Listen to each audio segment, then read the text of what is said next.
Let me apologize in advance. I do not think that my brain is at 100% capacity today. I mentioned it on Friday, but on Friday I woke up and was like, "Oh my god, like I can't believe I feel like shit, but I can't believe it's 6 a.m. That's my wake up time. It feels like I've only had like 2 hours of sleep." And then I like put on my glasses and put my Bluetooth headphones in the charger and like got up, and then I stretched a little bit, and then I looked at my phone and it was 12:52 a.m. or something like that. Like for some reason I got up 5 hours early. And I was like, "What the fuck happened?" Well, the same thing happened last night. Um I woke up from a dream, glasses off, and looked at my alarm clock, and I was like, "Oh shit, it's 6 a.m." Got out of bed, put my glasses on, started stretching, and then looked at the alarm clock. The shit was 5 a.m. It's 5 a.m., dude. I don't know if my body's sending me a message that like my 10 p.m. to 6 a.m. bedtime is now getting too late for me. Like maybe I gotta go from I gotta go to bed at like 9:15 and get up at 5:15. I mean, that's kind of crazy. Going to bed before the baby. I mean, that's the tough part. I gotta be awake to put the baby to sleep 4 days a week. So as fucked up as it is, my baby is like more of a night owl than I am. I usually put her in the crib at like 8:30, 8:45, and then I'll read her stories until like 9:15, 9:30. Then I'll eat a big bowl of cereal and go to bed. What kind of stretches you do on wake up? You know, the boomer sun salutation, where you like get up and then you put both arms in like a arms raised in a V, like that. And then you like tilt your back upwards and go, "Arrgh."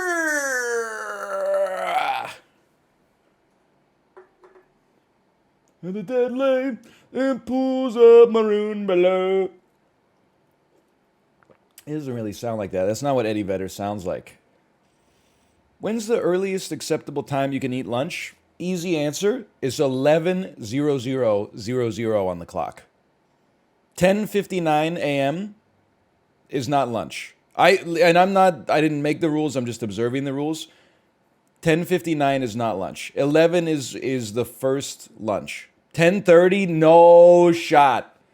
Listen, if you start work at like 4 a.m., sure, 10:30. But like for the standard 9 to 5 setup, 11 is early. That's an early lunch. 10:30 is like, well, cuz the problem is you can't eat lunch before. Well, I mean, like you can. You could do whatever you want, I guess. But if you eat lunch at 10:30, your ass is gonna be eating dinner at like 3:45 or something like that. So you better be going to bed at like 6:30, because that's the only way your day is broken up in like a coherent way. If you do that, then I'm a little envious, honestly. But I'm like I'm right now. I mean, I wake up at 6, but I'm like a 8:30 a.m. breakfast guy. I'm a 2 p.m. lunch guy just because that's when the stream ends. And I'm like a 7 p.m. dinner guy. And I go to bed at 10. And it feels right to me. It's stable. I don't eat it all till the nighttime. That's crazy. I mean, like I do not intermittent fast, but I kind of accidentally intermittent fast. I have like a bowl of cereal at 9ish, and then I don't eat breakfast until 8:30. It's like 11 and a half hours of fasting. You know what? I'm just going to put intermittent fasting in my tags. I'm basically fasting 12 hours a day. And all these intermittent fasters complain that it's so hard. I literally do it every day, like by accident. 7 hours of sleep, 30-minute poop plus coffee. I guess that's not fasting, but what is black coffee fasting? Black coffee is considered fasting. Okay, someone should tell my gastroenterologist then. You should have heard what she said when put the camera up my butt, and then it was just a bunch of black liquid came out. What? You said I thought you said maple syrup was okay. Did they say coffee's okay? No, they definitely said no coffee is okay. In fact, they even got a little bit mad at me because I didn't get the right apple juice. I know this is we're dredging, pun intended, I guess, like an antiquated bit. But they were like, get all natural, like organic apple juice, and it's fine. So my idiot brain was like, I'm gonna buy Simply Apple. It's literally the only thing on the ingredients list is apples. And then when I got there, they were like, oh, there's a little debris in your colon. Did you eat something? I said, no, I only had apple juice. They said, what apple juice? I said, Simply Apple. They're like, oh my God. Simply Apple? You're supposed to get the one that's just water and ascorbic acid. You're not supposed to get real apple juice. That's true. Doctors cannot stand apples. Can I tell you I took a big risk yesterday? We were at Costco. My baby said she wanted waffles. I probably don't have to tell you. The only SKU for waffles that they sell at Costco, a 18-inch by 18-inch by 18-inch cube of Eggo waffles. There's 72 frozen waffles in there. I said, if I buy these for you, you have to eat all 72 waffles, okay? She said, I promise. I bought it. I cleaned out our freezer so that we could actually fit like the 72 waffles in there. I'm proud to say she had 2 last night. I was very happy that she had 2 last night. Otherwise, I was going to lose my freaking mind. Thoughts on the meat department at Costco? It's Daniel. Aren't you away right now? Aren't you in, it's time to start the music. It's time to light the lights. It's time to da-da-da-da on the Muppet Show tonight. Like, aren't you in the heart of culture right now? There is not a single Wonka machine in Las Vegas. Listen, I don't know if this guy is in chat, but Dan did tweet, tongue-in-cheek, I assume. He tweeted, what's your go-to way to beat Las Vegas? And then someone replied, always bet on the 0 or 00 when the roulette dealer swaps. It's like, I'm not going to say it works every time, but their insinuation was like it hits more often on the dealer swap than on the, if the dealer's been warmed up for a while. And I did take a screen cap of it and send it to Dan. And then I Google image searched super COPIUM. And it was like Pepe with just blood coming out of his eyes because he was sucking down so much copium gas.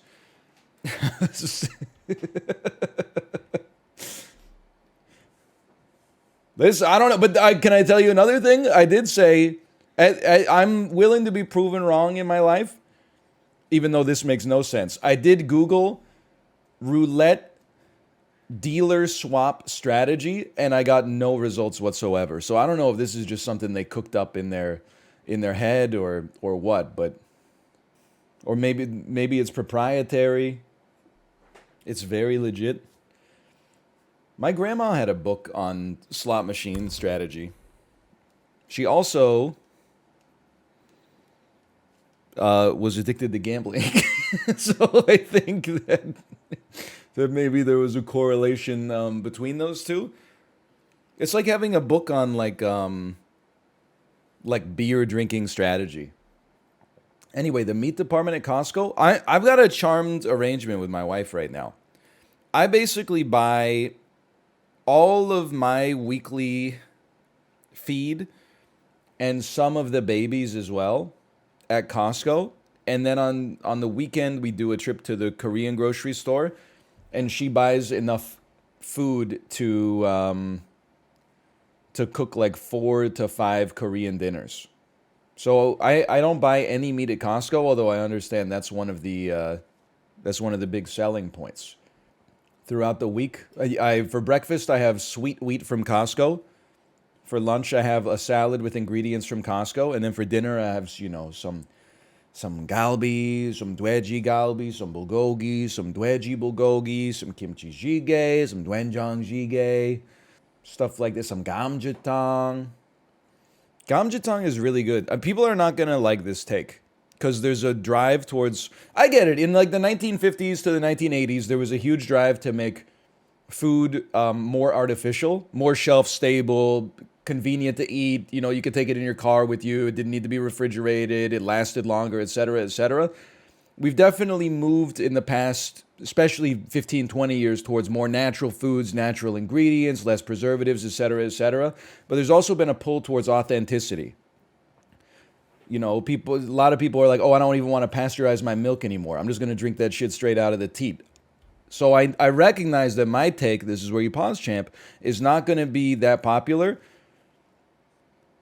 But as somebody who's eaten a lot of gamjatang in my life, I'm telling you, they could improve the gamjatang experience. I think they could raise the appeal of gamjatang like 10x if they just deboned the pork spine before they put it in the soup. I don't mind picking up the spine and like sucking the meat out of the holes and using my chopsticks to like dig a little nugget out here and there. But a lot of people are like they're not willing to do it. I think it stops a lot of people because it's so messy. It stops a lot of people from going in on the gamjatang. I think if you could cook it like with the bone in it and then just, you know, slough the meat off the bone into the big chongol, and then, you know, you're good to go.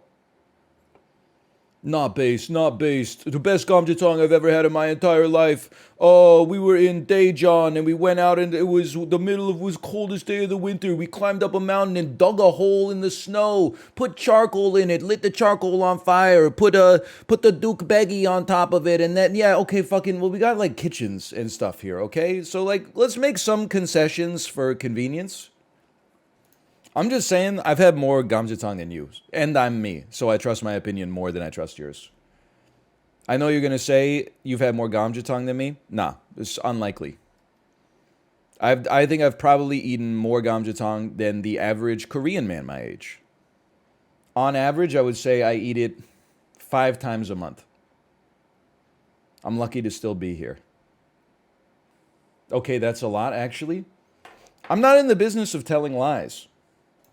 I'm eating it right now. I never stopped eating it. I got an IV drip of gamjatang hooked up to me at all times. No, when I make up a story to get to a punchline for stream, that's not lying. As Ja Rule said in the Fire Festival documentary, that's false advertising. It's a different thing. Did you guys see this? SAP came out on Netflix? I was like gonna make a joke about it, but then I was like, I don't want to screenshot Netflix and then post it. And some people are going to be like, what the heck is this? And then some people that like watched me play Isaac 8 years ago and still follow me on Twitter for some reason are like, oh, this stand-up special was actually really good. And I'm like, that's not why I tweeted it. Anyway, go see, it just came out. SAP just came out on Netflix. Anyway, it's actually good. Ha. What did I just say? I'm just joking. Anyway, okay, so we're back with the dulls. I just wish they tapped me for I could have at least done a cameo in SAP on Netflix. Instead, it's just somebody up on stage telling jokes, which is a career that I do not respect. I do not respect. Some of us are down here doing real work, keeping the wheels of society moving. $4 billion. It's a pretty reasonable amount of trade. It's more than Wallace and Fortuna, at least. This to me, okay, let me just tell you, what do I see? I see gold. I see a relatively low amount of exports relative to, you know, like an OPEC nation, but they do export some petroleum. I see nuts, and I'm thinking that, you know, nuts and gold definitely are things that exist in Africa. $4.07 billion. This could be something like Uganda. Okay, it is north of Uganda. It could be the Central African Republic. We're very close already, though. It's north, okay. It could be Sudan. I'm crazy? I got it all. Dude, I'm insane at Tradle today. Well done. We got it. It's in 3. It's Sudan. Well, I expected that we would have to guess a little longer. I got it first try. Honestly, good for you. I don't know, like, what do you want me to... There's a little bit of luck involved, okay, in Tradle. Like, just as easily as I said Uganda, I could have said Kenya. I could have said I could have said Ethiopia or something like that. Hey, you respect it, okay? When I get it in 3, it's different than when you get it in 3. I'm bad with shapes, so Worldle actually throws me for like even more of a loop. Every state every country just looks like Italy to me. Case in point, like, are you not looking at this and going, like, that shit is a boot? To me, this looks like this could be North Africa, and this is the Mediterranean. But I literally say that every time. Could this be... Give me a second. Could this be Egypt? Oh, I was so sure. Okay, this is 3,000 kilometers away to the northeast. So, maybe you're looking like... That's a problem. Maybe this is like the Persian Gulf. This could be like... I'm going more Central Asia, I guess. Afghanistan. 95%. We got to go slightly to the north of Afghanistan. Here we go again. Could be Tajikistan. We did this yesterday, but okay, it's to the northwest of Tajikistan. Could be Uzbekistan. You've correctly guessed it. I'm so glad we practiced like the Central Asia yesterday, because these were like fresh on the tip of my brain. Give me box office game, even though it's crazy. Oh no, dude, we're screwed. It's from 1989? 1989? I was less than 1 year old as of this weekend, but let's try at least. Some of these movies made a reasonable amount of money for 1989, so I'm sure I'll know them. Okay, let's start with number 2 because it made so much money. Give me the tagline. Have you ever danced with the devil in the pale moonlight? That is Tim Burton's Batman. Blank must face his most ruthless nemesis. He has a perfectly normal name. Why is it getting censored like it hit the profanity filter in Dark Souls 1? Let me see. Okay, close this one. We at least... That now ties our best score ever. How sad is that? Okay, Warner Brothers made $71 million. It's in its 3rd week. It's really good for 1989. Stars Mel Gibson. 1989, this will be Lethal Weapon. This will be Lethal Weapon 2. Ah! Okay. We're putting down a crazy score today. Now this one, first week it came out, it made $3 million. Got crazy word of mouth, 7x'd it the next weekend. Let me get a tagline. Can 2 friends sleep together and still love each other in the morning? Why does this sound like something the TikTok voice should be saying? Actor 1, Billy Crystal. Dude, this is when Harry met Sally. This was a huge weekend. When Harry met Sally, there's another 120 points in the book. Walt Disney. 6 million. It's been out for 5. This is the fucking Little Mermaid, man. That's 1989. Really? Tagline. The most astonishing, innovative backyard adventure of all time. The crazy... I just don't think I'll know an actor. Because it's probably... Oh, Rick Moranis? Never mind. Maybe it's... Little... Oh, it's probably Honey, I Shrunk the Kids. I didn't know that was a Disney joint. Ooh. Honey, I Shrunk the Kids is very, very slightly before my time. But Honey, I Blew Up the Kids, which sounds bad, but is just, it makes the kids really large. I think I watched that movie like 100 times as a kid. I remember, like, it could probably make me cry now. I remember the little toddler he becomes like a giant and he's walking down the street and then he starts crying because he wants his mom. I can't watch that shit. I'll be in tears. It's probably like a 2 out of 10. Okay. Made $18 million. It had a reasonably large drop off weekend to weekend. Let me get the tagline. James Bond is out on his own and out for revenge. I couldn't tell you the 1989 James Bond, but I can take some guesses. Let's think about, this could have been Duran Duran, A View to a Kill. I'm going by soundtrack. Oh, I really thought that could be it. Chat, what's the one with Grace Jones? Grace Jones is License to Kill. It is License to Kill. I'm going to subtract half of my points from that last one. Is this correct? Did I at least get that it was the one with Grace Jones? Grace Jones is A View to a Kill. All right, well, then take away all my points there. But I'll still take my 240. I'll take my 560 points though. I know I had reveals left, but like I already knew what was coming. You know, like I know it's gonna be Timothy Dalton, and then like the other actors and actresses in James Bond. There's like no shot I'm gonna get it. Like, View to a Kill it's not my favorite James Bond theme. It was pretty good. Isn't that the one that's like, sit into the fire?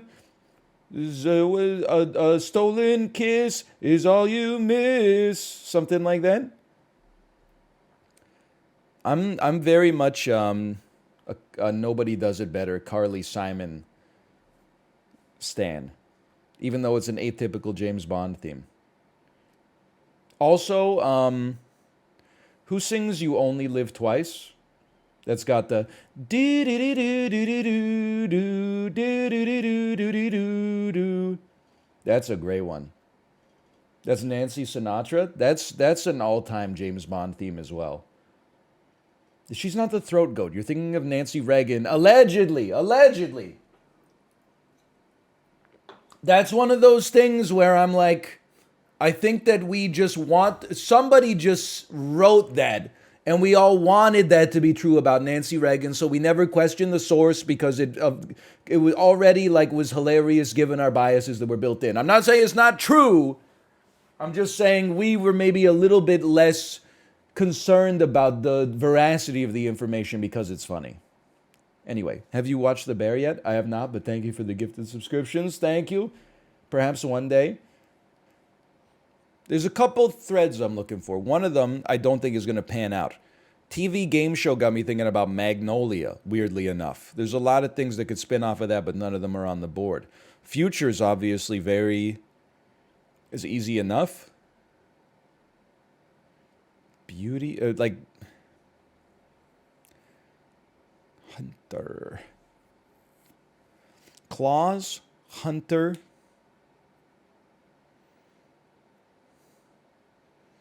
Jekyll, Dystopian. Midlife Crisis. I'm still trying to get to League of Extraordinary Gentlemen for some reason. Hugh Jackman. I'm trying to make Hugh and Nancy work for some reason. Transylvania, Protagonist Death. I'm kind of lost here. I wouldn't say that the protagonist dies in Dracula. Because I'm 5 years old, the protagonist to me is Jonathan Harker. Harker? It's Keanu Reeves. Dracula's the bad guy, ergo he's the antagonist. What do you mean I got a C+ in 7th grade English? Go ahead, go back to your Renfield Stan Twitter accounts, okay? I'm still going to hot swap and pray. It's not Nancy. The love interest in Dracula is called Mina. TV game show. Unlikely. Dystopian. Pretty likely. I also feel... Wait, what about... Okay, hear me out. Wes Craven. Could there be a Scream in here? Like a Wes Craven, Drew Barrymore runs away at the start of the movie. There's a lot of beautiful actors and actresses in it, but I guess that's true of like most movies. And then they're being hunted by Ghostface. I think I'm tapped. The body is unwilling. Let's try Wes Craven. Running. Protagonist death. Beauty. Okay. 5 swaps. Hugh Jackman, Claws, Future is X-Men Days of Future Past. I don't know who died. Somebody must die in it. Okay. I finally got Hugh Jackman and Claws. But like, can I tell you how my brain worked? Oh, it's just Logan. That makes more sense. My brain was like, it can't be Hugh Jackman and Claws. Because he's already in like one movie with Claws, which is Van Helsing. So there's no shot. This guy, he's a serious actor. There's no way he's in 2 movies with Claws. Then once I got past my brain just automatically saying no, I was like, never mind. He's been in like 9 movies with Claws. Like almost all of his movies are Claws. Really?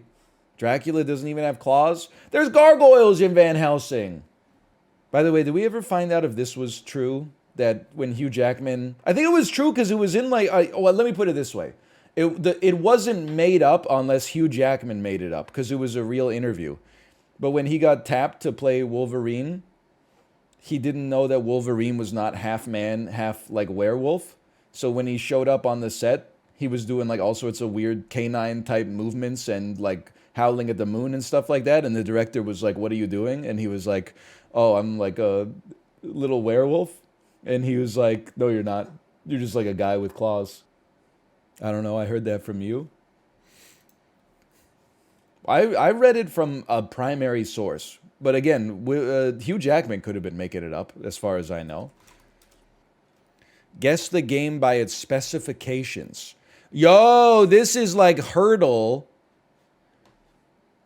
but like Hurtle, the hockey one, but with video games instead.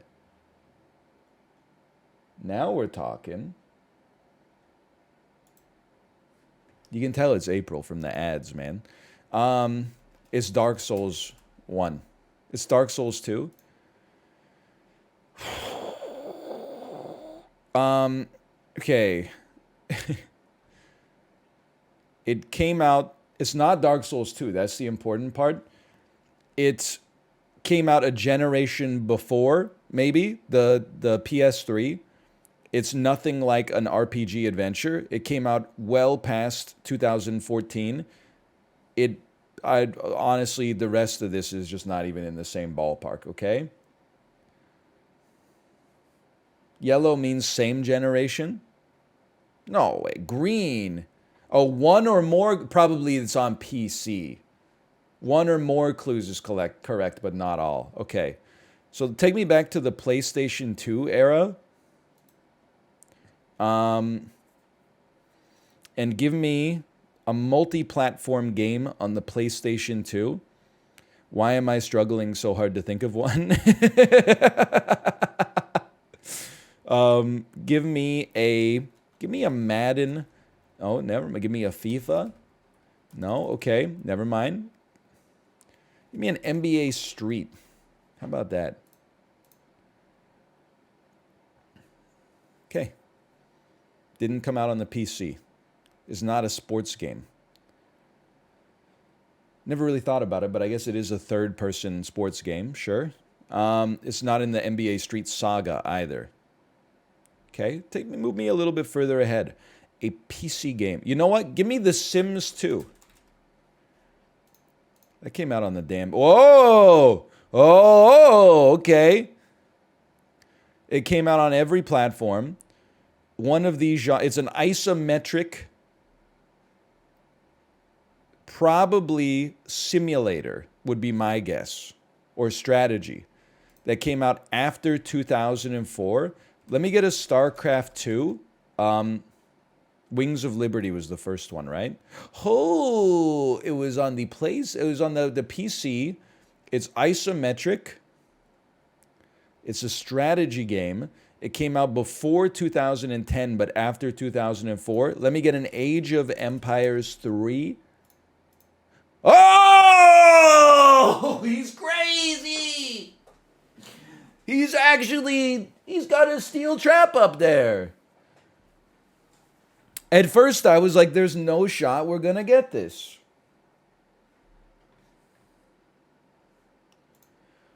Whoo! I own this on PC. I bought it to play with Malf. I think we played like one time. He probably beat my ass. And I was like, I'm never playing this shit again. Going back to San Andreas. If I could see, I think that's a Peyton Manning jersey. A shirt jersey of Peyton Manning. And yet, we're in what appears to be the desert. I'm going to say Arizona. This must have been when Peyton Manning was at the height of his powers. I'm going to say approximately 2006. He's crazy.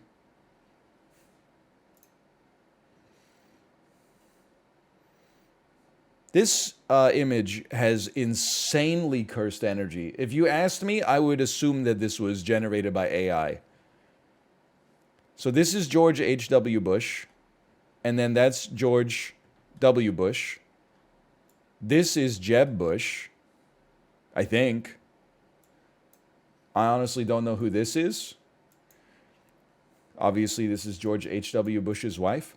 Why are they watching 4 TVs and then 2 of them have the exact same? They're 4 pairs of TVs. This just doesn't make sense. Like, oh, there's a mirror? Where? I don't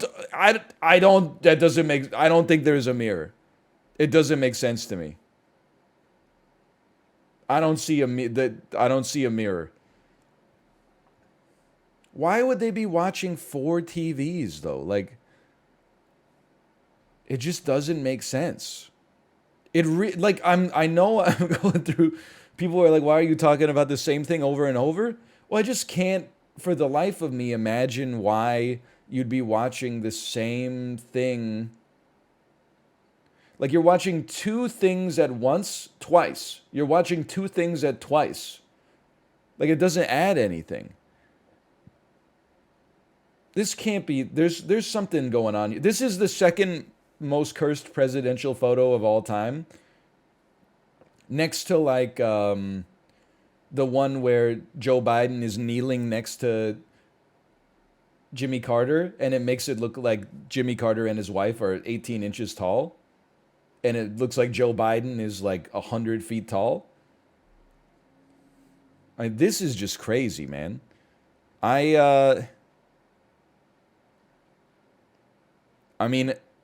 So George H.W. Bush was elected to the presidency in 1988.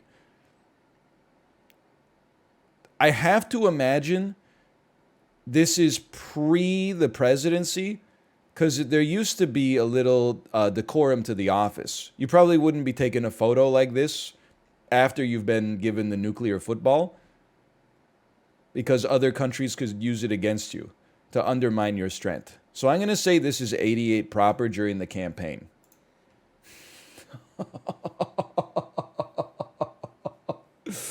Oh, baby. Okay, this is Glastonbury. It's David Guetta. I dare not look out into the stands. You never know what you're going to see at a music festival. Let me get a 2012 on this one. That hurts. That hurts a lot. This dude has had a rough weekend. You can tell. This looks like this is a German bachelor party, perhaps. That's what this looks like to me, is like an early to mid 2000s German bachelor party. They're smoking cigarettes inside too. I mean, this is actually what my hairline was like for real. So you might look at this guy and be like, he's like 29. I honestly think he might be 19 for all I know. I think this looks to me, just the lighting. I can't speak for the fashion. Plastic cutlery. I think this is like right when I went to college. I think this is a 06. 04. I'll take it. This has got to be 2019. We broke 4,000 today. We needed like a perfect guess on the last one, and we got it. The first people are like, Monka S, that guy's gonna die. Then I got 1,000. People are like, whoa, Pog! Chronophoto is weird like that. You go through like, you go through the whole litany of human emotions. NL, I just got ChatGPT to make my grocery list for the week. Wow, the future is definitely here. By the way, people keep insulting me. I don't have the heart to reply. I know I'm a little framey right now, but I don't have the heart to reply honestly to these tweets. But sometimes people tweet me and they're like, I asked ChatGPT to recreate NLSS Banter and it was almost spot on. And then I looked at like the ChatGPT output is just fucking nonsense and not funny at all. And it doesn't speak in any of our natural voices. But people are just like, I guess they're so amazed that it just knows at least enough to pretend to answer the question honestly, that they're like, check it out, it's bang on. Like, it's so bad. I'm not saying ChatGPT is useless at everything. Well, I think you're doing the technology a disservice by trying to get it to do stuff that it's not actually good at least not yet. Why are you hating? Because it's annoying. Like, I've fucking spent 34 years trying to become me. One computer program comes out, and just because it, like, speaks English and talks about the grocery store, people are like, wow, it's bang on. It's not even fucking close. Your ass could taste like some Nancy Silverton bread and some Wonder Bread, and you'd be like, wow, they're both bread. It's like they're identical. One of them has a spirit, and the other one has bleach in it, okay? There's a huge difference between them. There's no spark in the machine. Maybe one day it'll be able to replicate the spark, but it can't replicate the spark right now. It is, at least it's cool that you could be like, hey, ChatGPT, can you, like, I want to make chili tonight. Can you make a grocery list for me? And then when you get to the grocery store, you'll be like, oh, thank God I had this happen. What the hell? They want me to buy, like, pimentos? And gunpowder? Well, whatever. You know, it's 98% there. Like, it just says things, and then at the end of whatever the sentence is, it says, like, so I was at the grocery store yesterday. And people are like, whoa! Whoa! Holy! It's like 1-to-1! Did I tell you yet that I was watching Catwoman last night while I was doing the dishes? And, I mean, this, first off, this sounds like an AI-generated tweet in and of itself. He's dredging. That's the title. I was watching Catwoman last night. Horrendous movie. The basketball scene I have seen out of context, and it's outrageous out of context. Because they're, like, the Halle Berry as Catwoman, and then, like, her love interest police officer are playing one-on-one basketball in front of a bunch of middle school students, but then they start like grinding up against one another, and she's like reaching through his legs and like grabbing his junk, and then he like pulls his shirt up to show his abs off to her, and they're getting like, they're grinding on each. It's just super weird. And then Halle Berry does like an insane dunk from like the free throw line, and the kid just says, can we have our ball back? None of the kids are like, what? What? She jumps like 15 feet through the air to dunk. The kids are like, can I have my ball back? But so in context, it's, I hate to say this, you should watch it yourself. I think it's one of the only movies I've ever seen that's not first person that is nauseating to watch. It's actually edited like a YouTube vlog from 2011. There's a jump cut like every 3/4 of a second for almost the whole movie. It's impossible to watch. But then when I was watching the movie and she was driving her motorcycle, I was like, this shit looks like Vancouver. Googled that shit. It is Vancouver. You think I don't know the Burks building when I see it, you son of a bitch? Anyway. It is, the basketball scene is a lot like Liam Neeson jumping a fence in Taken 3. Like, there's so many cuts. It's outrageous. I just watched the Catwoman scene. He wasn't kidding. They be getting the horny, man, for sure. In Catwoman, for some reason. I mean, not only is the basketball scene horny, but Alex Borstein plays Halle Berry's best friend. You may know her as Lois from Family Guy. Peter. And I don't know if you've seen Catwoman, but she may well be the most annoying secondary character in any movie I've seen in my entire life. And I got nothing against Alex Borstein. You know, she was on Mad TV. I watched a lot of Mad TV as a kid. But like every single scene, she's like, "Hey, tell me more about your date. I'm sitting in a paper dress over here. I want, you know," she's like, she's just horned up the entire time. She did play Miss Swan. Miss Swan probably is not a character you would greenlight in a sketch comedy show in 2023, I'd have to imagine. You ever have pretzel pizza from Little Caesars? It's pretty good. Listen, first off, Ninja Zombie, thank you for the gifted subscriptions. Thank you. I've never had the pretzel pizza from Little Caesars. I'll be 100% honest with you. If things have changed, then I accept that I'm using antiquated knowledge. I haven't been to a Little Caesars probably since before the turn of the millennium. But I've also never found like a compelling reason to go back to one because everybody says that it's like the worst pizza in America. The worst is Papa John's. Sometimes Kate lurks here, so I gotta be careful. But for a while, we were a Papa John's household, and that's how you know, like, that's true love.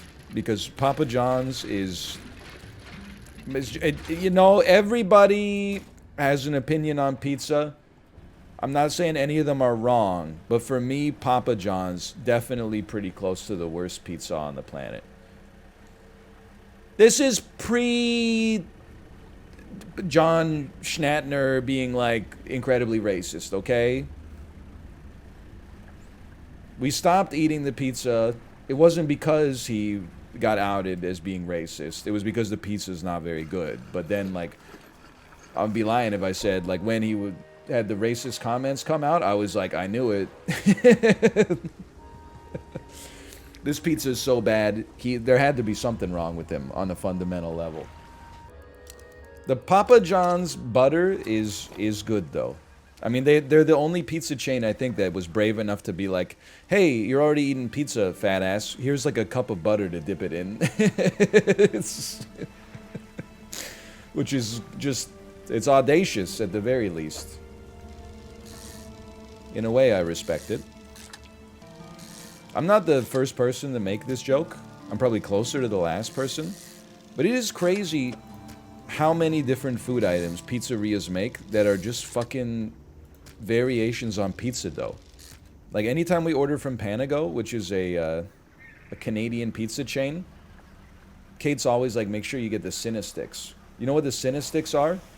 They are like braided pizza dough with powdered sugar on them. It's like, you know what I could use? And I have them from time to time, but every time I eat it, I'm like, what am I doing? It's like I just ate a bunch of dough. You know what I could really go for right now? Is some more dough. It's the meme all over again. So sick of salty dough. Would love to have some sweet dough. I just got a wrong number text from a funeral home asking if they can use my church for a ceremony. What do I say?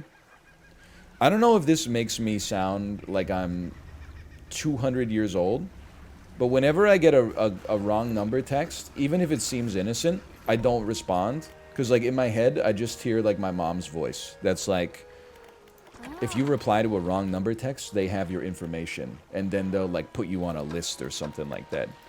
I don't know if that's true, but... So anytime, even if I get, like, an insane wrong number text, I never reply. I just delete it immediately. Yeah, it's always like, don't you remember you're picking me up from the airport? Or like, hey, here's like, I heard you were thinking about putting your house on the market. Hey, get back to me. I got like so many texts about the Halifax real estate market. I wanted to reply and be like, buddy, don't flatter yourself. I'm on the better ocean. But then I was like, I'm sure if I responded, then you end up getting, you know, a bunch of spam calls about boner pills or something. Let me go to, I need a quest. Oh, one of these needs to go to the researcher, that's right. So, do me a favor, sell me.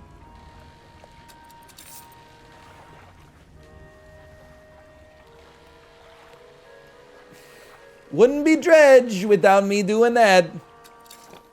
It's not Dredge's fault. It's not Dredge's fault, it's my fault. I'm not your dad, I knew your dad. What's your take on Metric, the Canadian band? Everybody involved with Broken Social Scene, it's like the rare supergroup where the sum is greater than... Wait, the total is greater than the sum of its parts.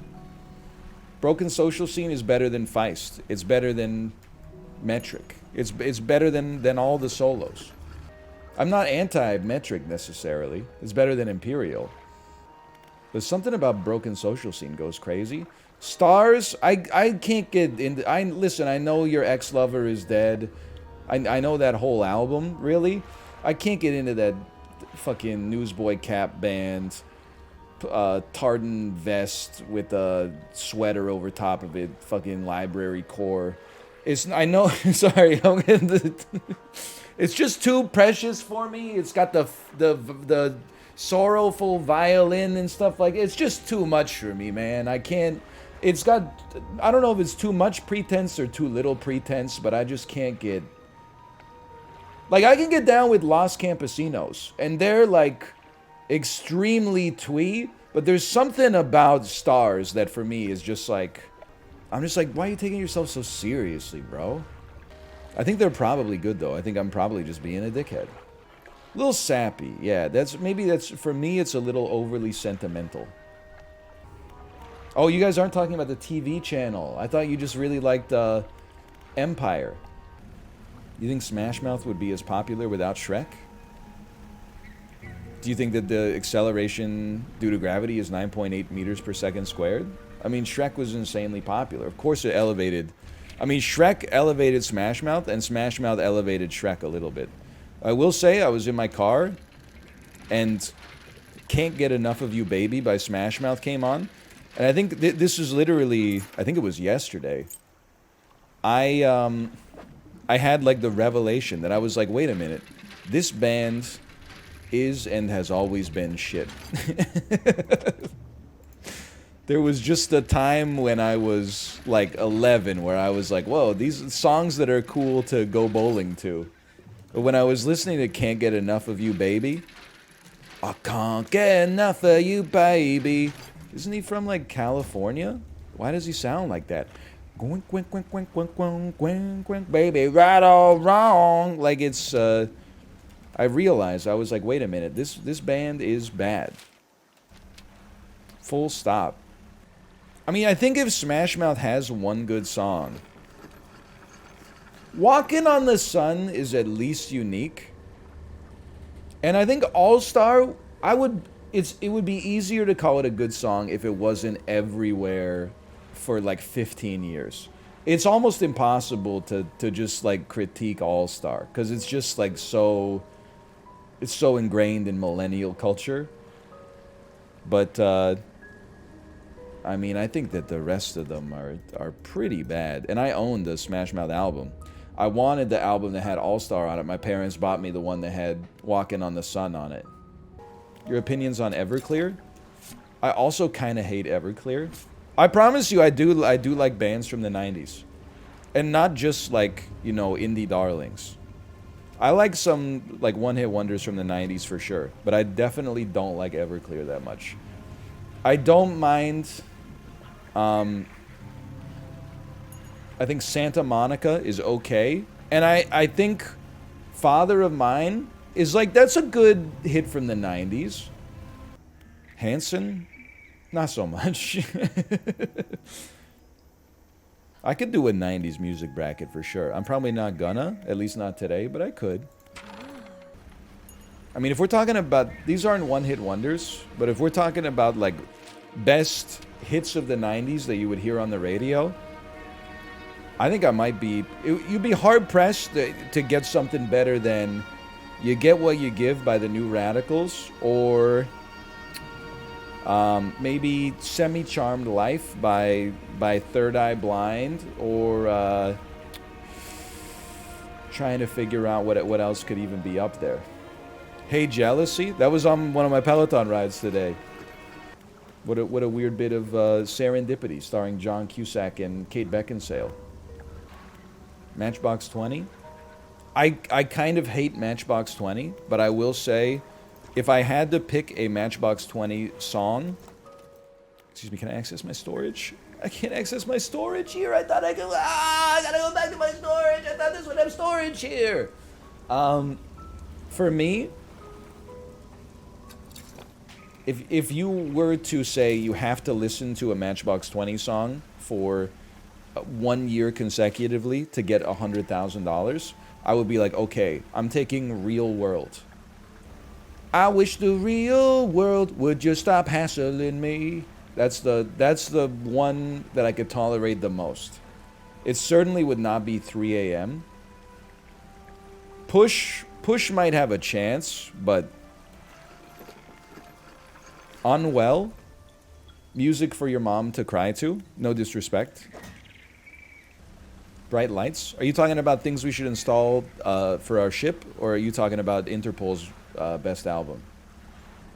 That's Antics, but okay. Okay, I get it. You live in Williamsburg. I don't even know what that means. I just wanted to say it.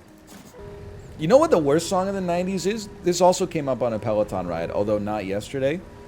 It's a song, it's called Crazy Bitch. It's by Buck Cherry. It goes, oh, you're a crazy bitch, but you fuck so good I'm on top of it.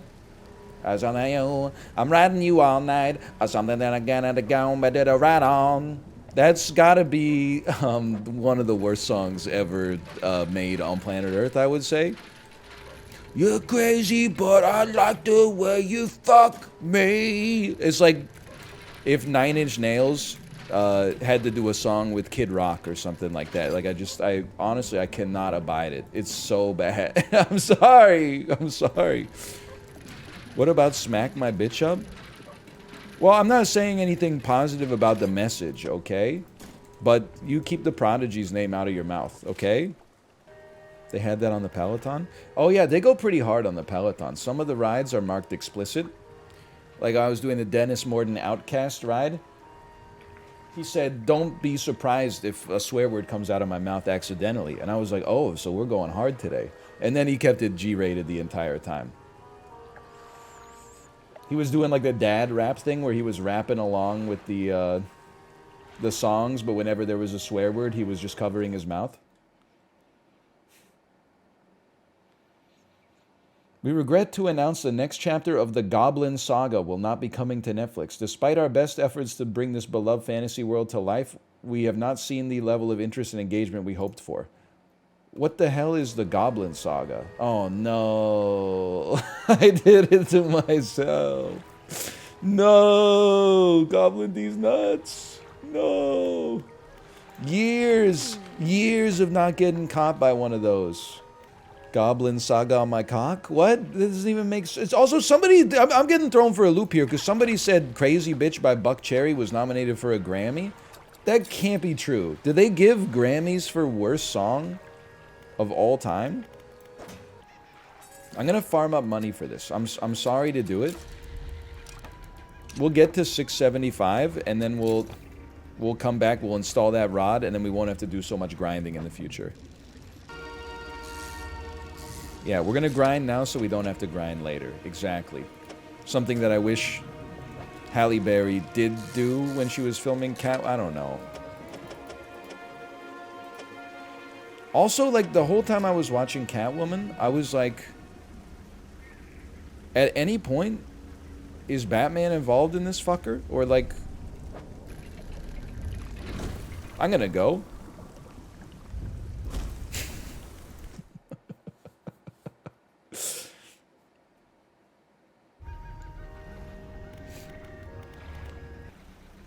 Listen, I've done my best to ignore this comment. There's simply no way that AOC has a burner Twitter account called Zaza Demon. It's just like, if you believe in that conspiracy theory, you should have your finances be like administered by a third party, like someone like a fiduciary that has your best interest in mind. Yeah, Twitter still has the Doge avatar. It's pretty funny.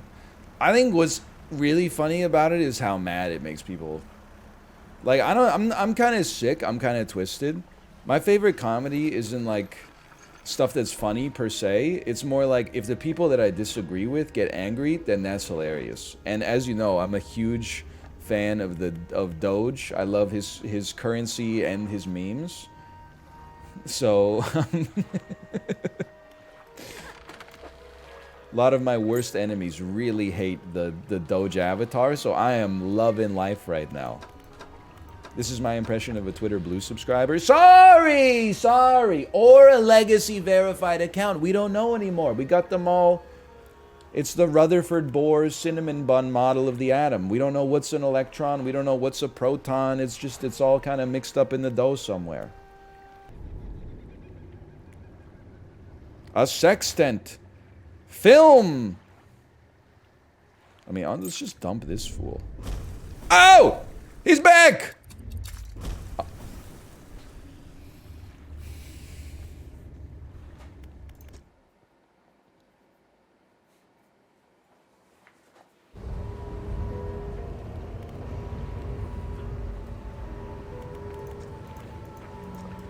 Yeah, I'd like to activate the machine again.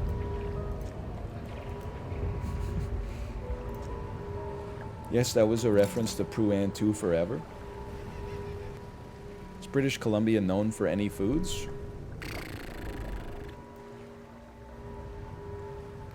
Good question. I don't have an answer for you.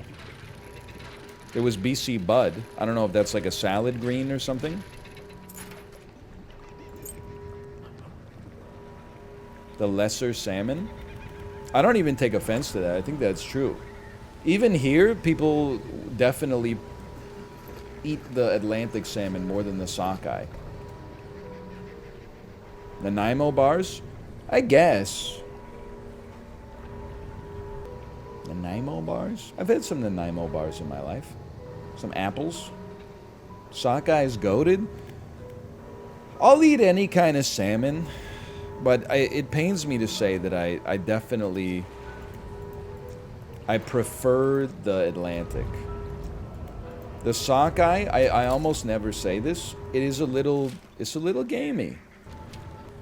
That's because Atlantic salmon's all farmed. This is literally the wrong direction. I have no opinion on farmed versus wild salmon. I honestly, like, do you ever feel like there's just too much to have an opinion on these days?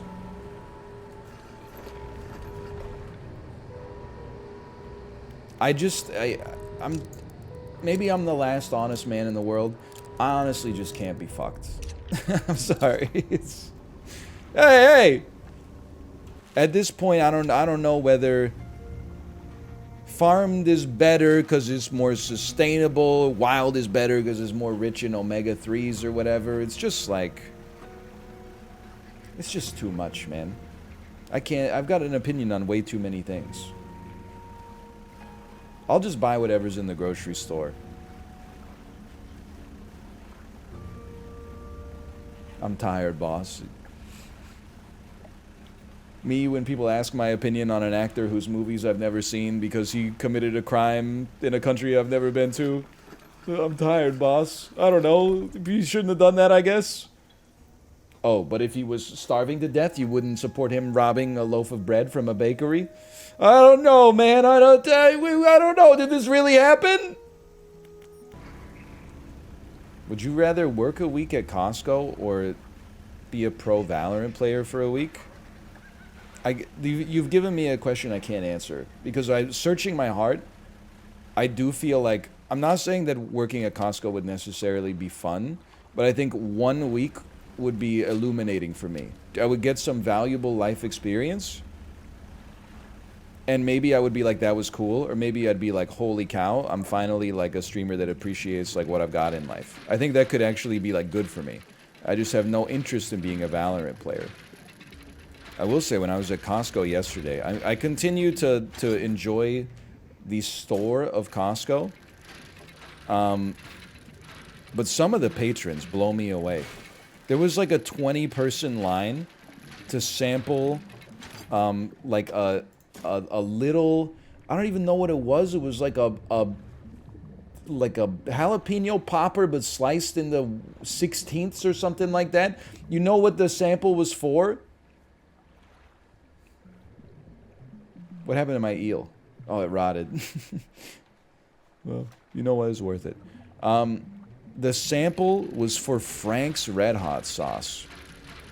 Come on, I was seeing like middle-aged men and women in line for like 3 or 4 minutes to have a pico bite of a cauliflower jalapeno popper with a dab of Frank's Red Hot sauce on it. Like, you're better than that. I'm not saying like it as an insult. I'm saying it as like a compliment. Like, your time is worth more. Yes, I'm seek help.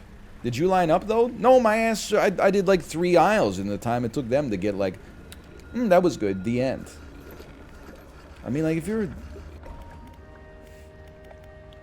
if you need to like be in line for food to eat to not starve to death, that's one thing, okay? But like, to just be at Costco and wait in line for 5 minutes to taste Frank's Red Hot sauce is like psychotic. I know that all those fuckers know what Frank's Red Hot sauce tastes like as well. They're just like, oh, I'm a little peckish. So they're waiting in line for one bite? What if I'm unemployed and I go to Costco just for fun? It doesn't bother me. I will say that I saw 2 people in Costco yesterday, and there was a part of me that was like, these guys are fans. They knew I was coming to Costco, so they just wanted to get a sight. You know how I spotted them? It's because they were in Costco. They didn't have any carts. This is not a store you go basket or just bare hands. Costco is a cart store, because as soon as you buy one thing, both of your hands are full. So you think I didn't see you? You think I didn't see you trying to see me scan the chocolate bars individually for the electrical interference? I saw you. If you're gonna try to see me at the Costco, if you want to stay under the radar, you better at least get a damn cart. That's all I'm saying. Now, what the hell were we doing? Did you see the video of the girl twerking on her boyfriend at the Taylor Swift concert? Ridiculous question. Of course I saw it. I believe the QT was Taylor Swift ain't got no songs that should have you acting like this. One of these days I'm going to figure out how these menus work. Talk to her about the eel? Alright. Hey again, come by for a chat? About those fish you wanted to find. I found a gulper eel. That's great news. I'll add it to my records. Scammed! You dummy. Oh, man. You scammed yourself by letting it rot? It's okay. It's just digital money. Like, it's not... It's digital money sans blockchain. It's got no value. Watch this. Ready? I was just going to throw my engine overboard, but then I decided that would make more people angry, so I decided not to.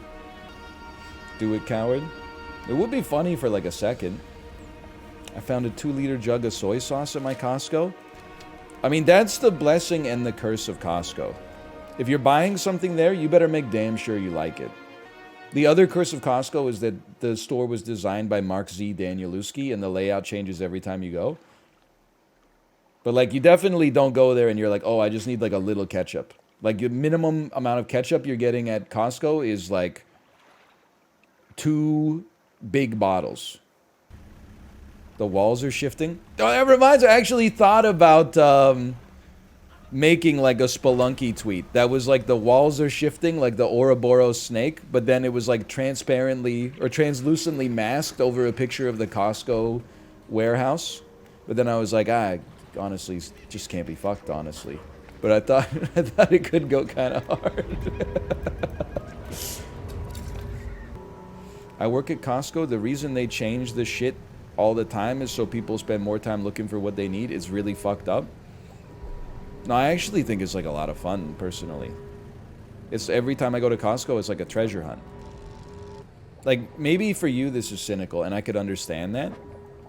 That you're like, oh, they do like behavioral tricks to make you spend more money in Costco.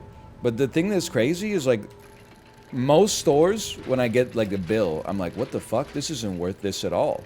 But like the more money I spend at Costco, I'm like, in my head, I'm not saying this is valid, but it's how it feels.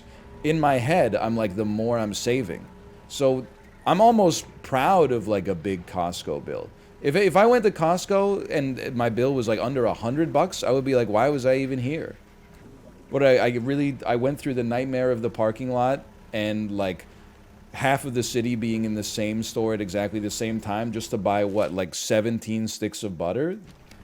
Costco lobbyists have taken over this, man. Listen, motherfucker. Your ass better be on the fucking psychotic r/frugal diet if you're insulting Costco. That's all I'm saying. If your ass orders DoorDash once a month, I don't want to hear you talking about how expensive Costco is, okay? You better be on the, not just rice and beans. It better be fucking dry rice, and it better be dry beans because you can save 3 cents per kilogram soaking them yourself for 4 hours, okay? Also, yeah, this guy knows his pill is a placebo, but he takes it anyway. Why not? If I know it's a placebo but it works, then it's not a placebo. That's why they call it the placebo effect. It's not called the placebo doesn't work. It's called the placebo effect. Favorite way to eat kimchi? Honestly, I'm a straight up guy.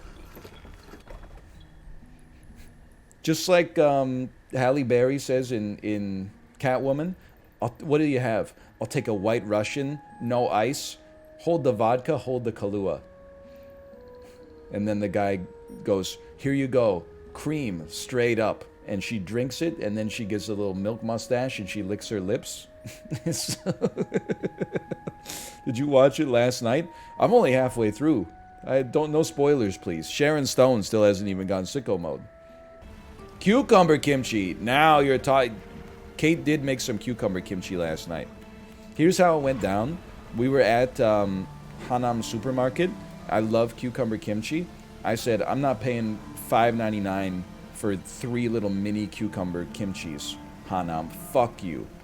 Instead, I will just buy some cucumbers, and we already have, red pepper powder and all the brown sugar and other stuff you would use, maybe rice wine vinegar to make it.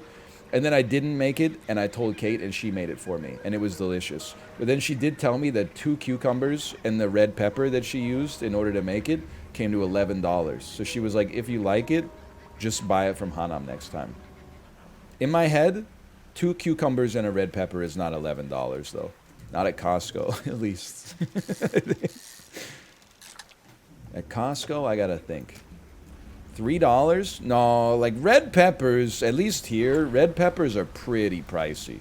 But I thought cucumbers were like 99 cents a pop. But it's been a long time since I bought one. Red peppers like $2.50 each. I would think like maybe $3.50 Canadian. So it sounds like it's about right.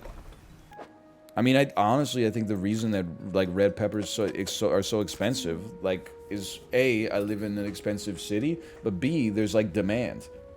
Like we need to have some demand destruction on red peppers, but you motherfuckers are making me pay so much for red peppers because you buy that shit every week.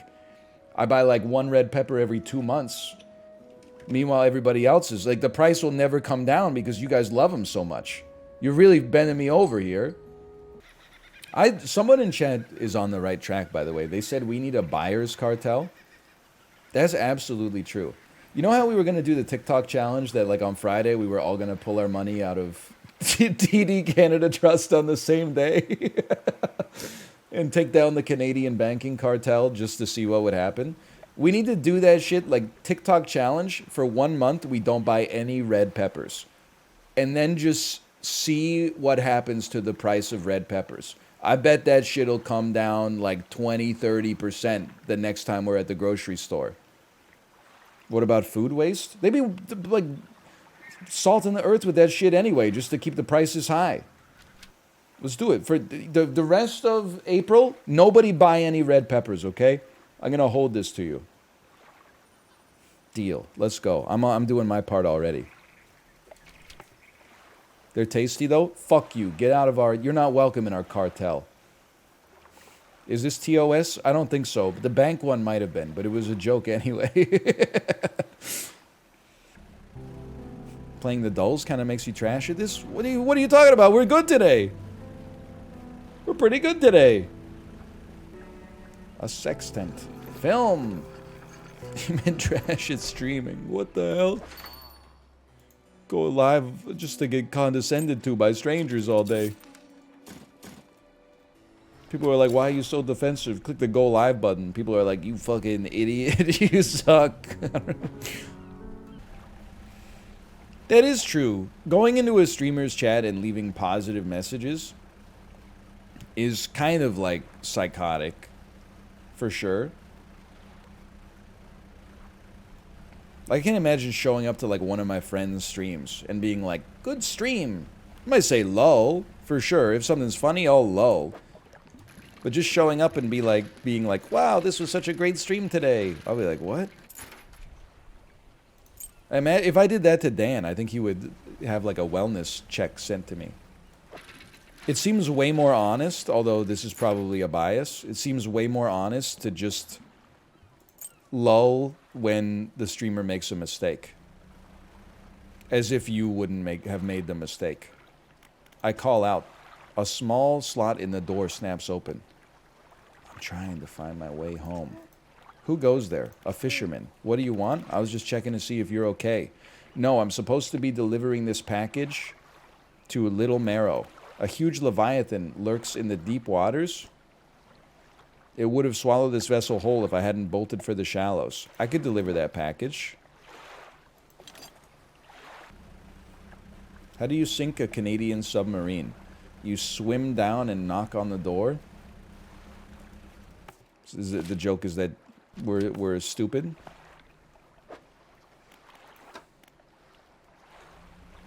Is that the joke? Too polite? Yeah, well, did you know that the NASA spent $100 million trying to develop a pen that would write in zero gravity so they could write stuff down on the Apollo missions? The Soviets used a pencil.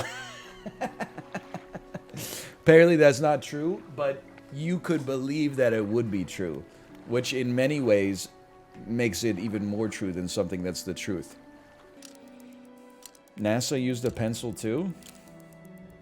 Yeah, because just like everything else in the space program, they copied it from Russia, probably. I don't know. I don't know a whole lot about space. I think we demonstrated that yesterday.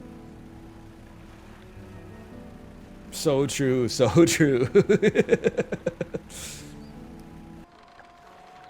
I'd like to purchase this, please. Thank you so much. I'm not a DC hater. The only reason I have been negative about the DC universe is because, like, I didn't like any of the movies at all. Well, I guess it makes me a hater, but it wasn't like I went into the movie being like, oh, this is gonna suck shit. Like, the first couple, I was like, let's give it a chance. And then I was like, oh, this again? But now they're doing like a and they're almost like, listen, I don't think they've crossed yet, but the Marvel and DC lines are getting closer. The polling is starting to get... It's the first time there's been like an inflection point towards parity in a while, I think. Mind you, this is coming from a guy who's literally seen like 4 movies in the last 3 years. So you really just shouldn't listen to me. I will listen to Discussing Film on Twitter. I'm sure that'll do me good. I had to mute Discussing Film on Twitter because the For You algorithm only served me their tweets. I was talking about it on the Discord. I know everything about Shazam 2. My ass has not seen Shazam 2. My ass hasn't even seen Shazam 1. But like every time I go to Twitter, it's like, Shazam 2 was a flop at the box office. Zachary Levi crying his eyes out on TikTok, blah, blah, blah, blah, blah. So I had to mute Discussing Film. But then the algorithm was like, nice try, bitch. And they started serving me tweets that quote tweeted discussing film, and every single one of those is like a loot box. I see a quote tweet that's like, imagine writing this, and then this tweet is from an account that you've muted, and then I click view because it's a dopamine loot box, and I'm like, discussing film! Come on! They know how to get me, man. If you want a secret tip, the nets are a waste from this point onwards. Fantastic. Beautiful. That's because they don't have KD. So true. But don't the Nets still have a better record than the Suns? How did that happen? I don't know anything about basketball, by the way. But again, the Twitter For You algorithm seems to think I'm a huge basketball fan. +2? It's not a joke. Think the Sixers have a chance this year? Yeah, I'm just going to go ahead and say that they're going to go all the way. What about your Timberwolves? I think I know we've done this bit before as well. I feel like the Timberwolves are like one of the most forgettable, and I don't mean this in a negative way because people probably forget about the Canucks all the time too, but I think they're one of the most easily forgotten franchises in North American sports. Like if you asked me to name every NFL team, or sorry, every NBA team, the Timberwolves would not be last that I would name. Probably like the Washington Wizards would be like the last team that I would recall. The Pelicans?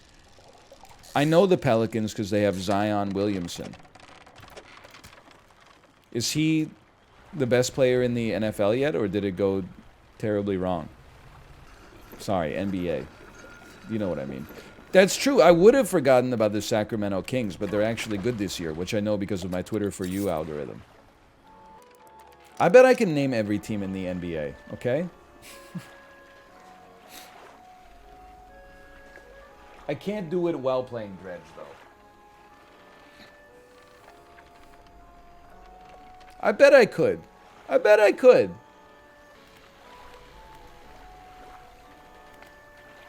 Trashed a $100 fish. Newman voice from Jurassic Park. Who cares? Nobody cares. See, he just trashed a $100 fish. Who cares? There's infinite fish in the sea. You can't take it with you. If I dropped a $100 bill on the ground, you say, sir, you dropped this, I would say thank you so much. 100 digital dollars? Watch this. Stop me. You want me to do more? What, you want me to do more?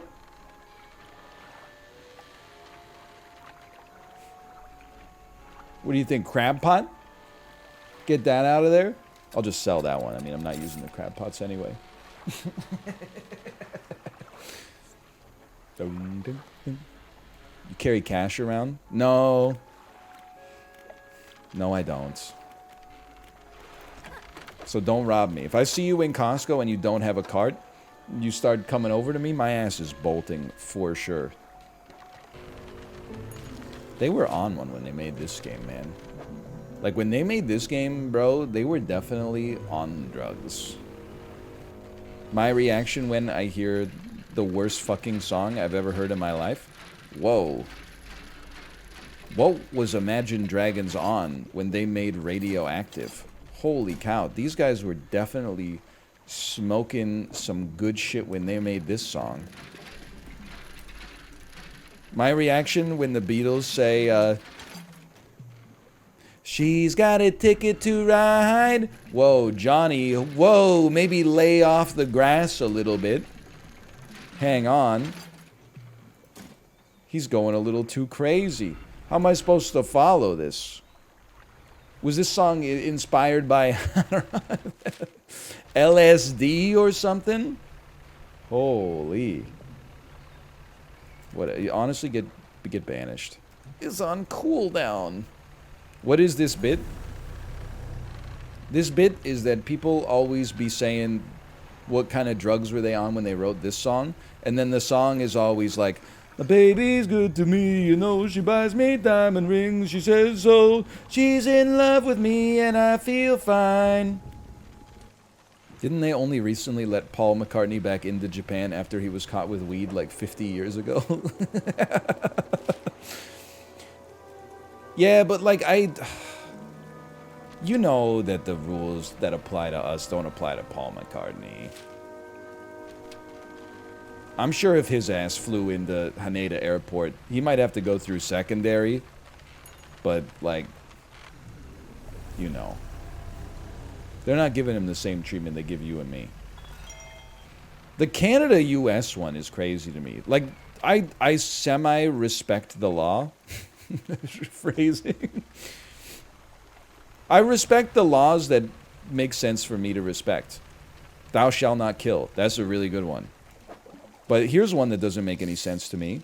Marijuana, though I don't partake regularly, is federally legal in Canada, state legalized in Washington, the state directly south of me, federally illegal in the United States.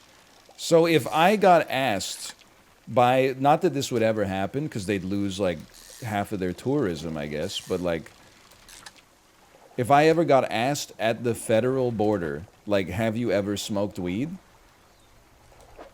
Then I have to either admit to having done it, at which point they could ban me from entering the country forever, or, not that they would, but they could, or I have to lie to them. And if they found like a clip from a stream where I was like, I'd gone crazy off the Zaza, then I could be banned from the country forever. I don't really want to lie to the border guards, so please don't ask me that fucking question when I come through the border, because it's going to create a serious conflict. Just say I don't recall. On the advice of my attorney, I would like to plead the Fifth Amendment. Can you plead the Fifth Amendment as a Canadian speaking to an American border guard? Or does the Fifth Amendment only apply to American citizens? Like, if you're in Guantanamo Bay, can you plead the Fifth? I could invoke my charter rights. That's true, I could invoke Article 37 of the Charter. I've been advised by my barrister not to answer this question in accordance with my Article 37 rights, according to the Charter of Canadian Rights and Freedoms. I'm pretty sure America suspends habeas corpus at the border. They suspend what at the border? Like as a threat? What, like from the... What the hell is habeas corpus? I'm realizing I don't know what habeas corpus is. They got him strung up like the Pirates of the Caribbean ride? Wait, does that mean that if an American soldier wanted to use my house for food and quarter, because I don't have any Third Amendment rights, I couldn't refuse them? That's my favorite amendment. That is correct. If my ass was at an Airbnb in Seattle, and the U.S. military was like, hey, we need to sleep here, I'd be like, you can't do it. I'm using my Third Amendment right. They'd be like, you're Canadian. I'd be like, all right, fuck, unfold the fold out. There's a Murphy bed in the laundry room. What's a Murphy bed? Oh, fuck. It's the Murphy... Oh, I need maybe explosives. Murphy bed is like that Looney Tunes ass bed that comes out from the wall and then like snaps you into the wall. It's what the Three Stooges get trapped in. Exactly. It's the bed that killed Bela Lugosi. Is that true? I don't know enough about that to say whether it's true or false. That shit killed Dracula. Oh, man. The bed that killed Dracula? Van Helsing. I don't know why Van Helsing said in the By-Menon voice would make any sense there, but so be it. I did, sorry to make this more Costco pilled, but I had a little panic attack exiting Costco last night. It was just me and the baby, and the receipt checker, I mean, we probably had like 15 items, but she was like really looking at the items. Like, she looked under the cart, and then there was like a box of miscellanea that I got, and she was going through like every single item on the receipt and in the box. It took like maybe 45 seconds for her to check the whole thing. And I just realized, like, when I realized that this isn't one of those situations where, like, she was just gonna look at it for half a second and be like, that looks right. I was like, what do I do if she says, like, this isn't right? Because, like, I've only got 2 hands. One of them's for the baby, one of them's for the cart, because she got sick of riding in the cart. Like, I guess if something's not on the receipt, you could just take that shit back into the store and throw it in the garbage, I guess. I didn't know what to do. Thankfully, it didn't come to that. She was just, like, a really diligent worker, I suppose. Sorry, I was eating some cashews.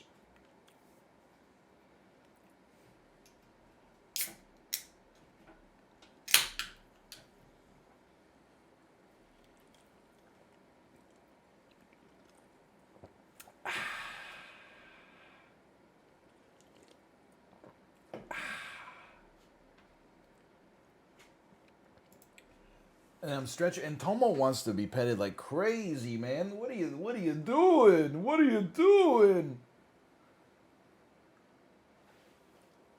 You're zooted on biosteel? No, I haven't had biosteel today.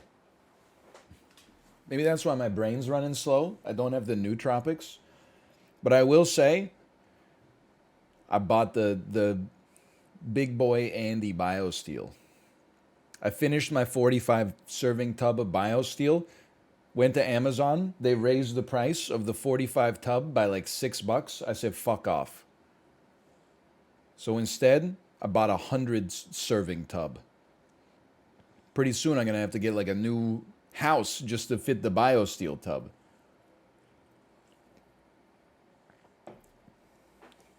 Got him? The unit price is lower, okay? The price is higher, but the price per serving was lower. What flavor? I got watermelon because it was the cheapest. But it's watermelon's good. Listen, it's no Rainbow Blast or whatever. But it's not bad.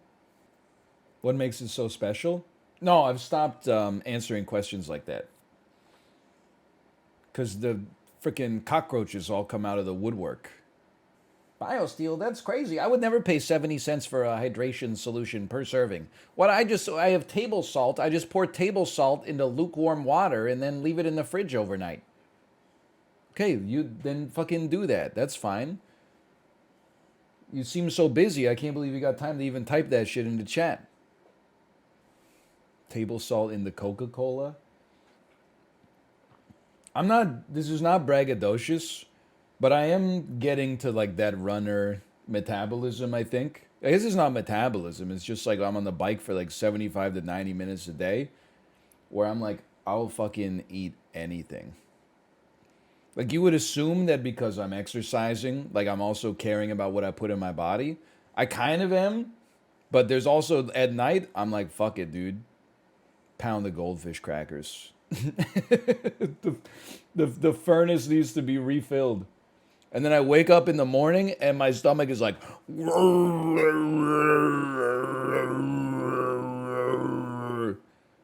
I'm so hungry when I wake up. It's madness. My shit is catabolic. Most cyclists will eat cake during their ride. It is crazy. I've heard flat Coca-Cola, obviously, like gels and stuff like that. Slurpees. It's kind of disgusting. I mean, I think there's like the peak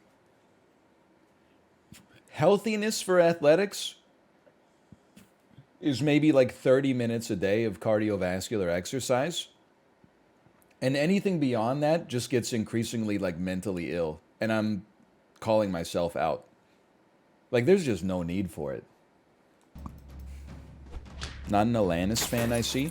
Not me saying I was not going to talk about my Peloton rides anymore, and then people keep bringing up stuff relevant to my Peloton rides. Yes, I did redo the 30-minute Alanis ride today. Had a great time. Stop trying to get me to talk about the Peloton rides. See, this is a horrendous start. We're already at 4 life. I must be crazy because I don't know what my video card is. At least like offhand. I said hands up if you don't know what your video card is. This guy's team is going to go sicko mode when he combines these. I don't like know my computer parts offhand. They're in there doing what they do. I'm pretty sure I have a 2080 Ti. Is that too dated at this stage of my life? I mean, I don't really play any serious PC games anyway. I could probably downgrade. Should I sell my 2080 and get a 1070 or something?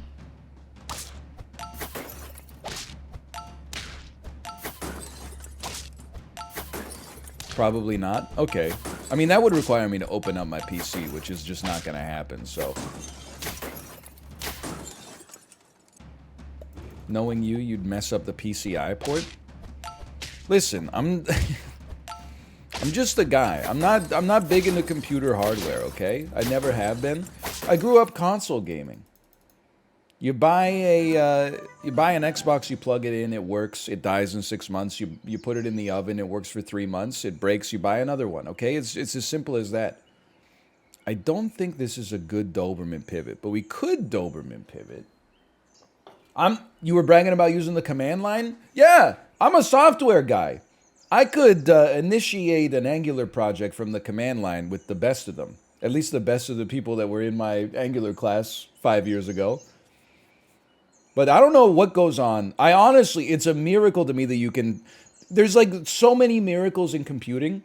It's insane that there is shit on the screen and I can just move my mouse and click on it and it does what I want it to do. That's nuts. But it's also insane that you can type like spells into like an engine, like Visual Studio, and make the computer do things. That makes you a wizard. But then the interface between the IDE and the actual hardware that's deep knowledge. I don't know what the hell happens there. Like when I type, array.append, open parentheses, like this data, and what is happening with the little pieces of metal are getting moved around inside of my computer components or something, or like it's just the spin of electricity is being altered or something. Steel Ball Run reference? No, I don't know. I don't know.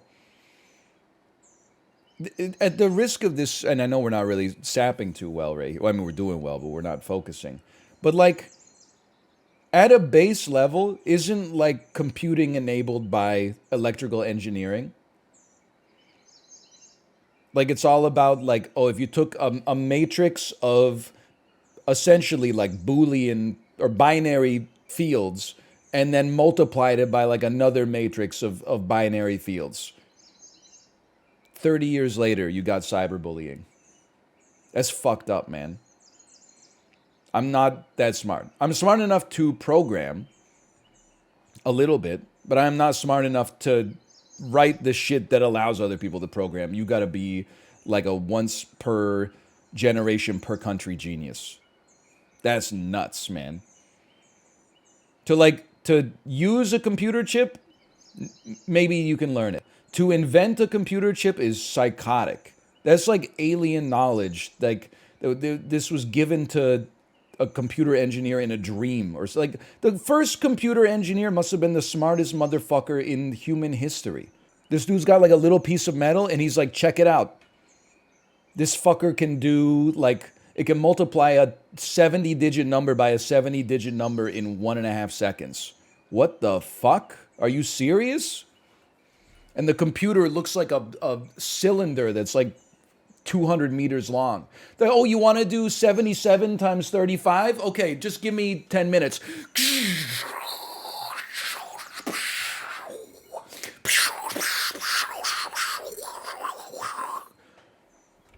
It's crazy, man. I can't fathom how they did it. Pulling like fuel rods out of... I don't know, man. It's crazy. It's not a bit. I'm being extremely serious right now. Good bite. All right, +2. +2 for that one. Good bite. Not interested. Sell me. Buy me. We level 2 dragon, and we're going to 10. Like, I would bet the farm on it. The farm? You know, it's like this is just a thing people say. The farm. Bet the farm. It's like bet the house. You know, right now, I'm sure you're like, oh, what do you mean the farm? You don't own a farm. Yeah, well, people still say, like, you know, bet the house. Pretty soon, none of us are going to have houses either. You know what I mean? Allegedly. Such as... this hypothetical farm, what are we growing? I'm going to say hops. I'm going to say we're smoking hops and we're growing hops. What the hell is sorghum? Is that a real thing? Yes, it's a real thing. He doesn't know? What is... What's sorghum, man? Sorghum these nuts? That doesn't even make sense. That, like, that's not even a good joke. It's the 3rd most important crop in America. Okay, so like wheat's number 1. Sweet potatoes number 2. Lima beans. What? And we're talking about sorghum? Ah, shit. All right, I'm glad I didn't actually have a farm to bet. 8 wins. Oh, because it's used for livestock. Okay, it makes perfect sense. Livestock, I get the picture. Corn and soy. What is American soy used for? Because I feel like... oh my god, we won one. Okay, like, joking aside, you're all very clever. It's exported to China. Okay, thank you. I appreciate that. It's used to make vegetable oil. I don't know about all that. I'm so olive oil pilled. I'm in my I was gonna say I'm in my extra virgin era right now. But I have a child.